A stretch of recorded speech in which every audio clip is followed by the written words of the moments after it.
Letohem.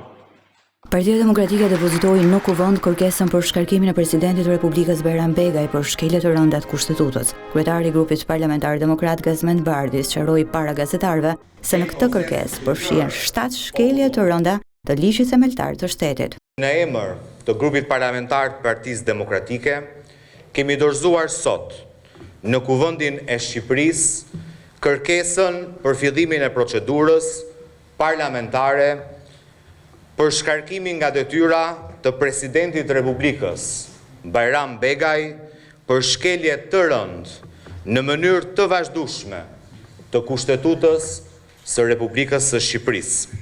Shkelja e parë që Bardhi listoi është dekretimi i datës së zgjedhjeve për Bashkinë e Tiranës. Ka dekretuar zgjedhje të përjetshme vendore në Bashkinë e Tiranës, pa u krijuar nga pikpamja kushtetuese vakanca, duke ju bindur urdhrit politik të Edi Ramës në Asamblenë e Përgjithshme të Partisë Socialiste.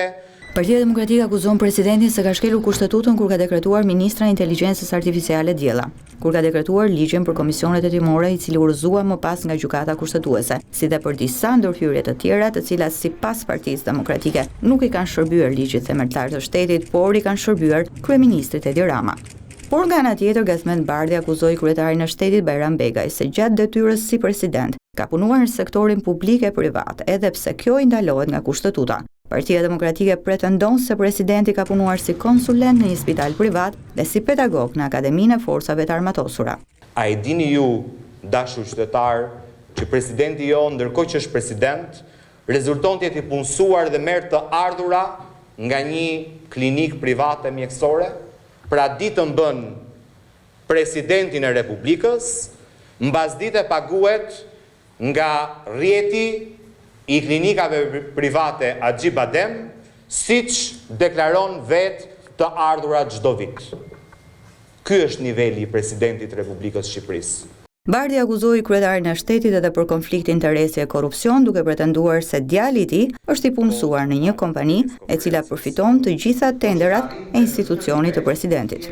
Presidenti i Republikës i jep të gjitha tenderat në fushë kompanisë përkatëse, ndërkohë që kompania punëson me paksa 2 fishi mesatares të gjithë punojësve të kompanisë, një 23 vjeçar që nuk ndodhet fare në Shqipëri dhe bëhet fjalë për një vlerë mijëra euro që djali i presidentit përfiton çdo vit nga kjo kompani që nga ana tjetër merr mijëra euro çdo vit nga institucioni i presidentit të Republikës.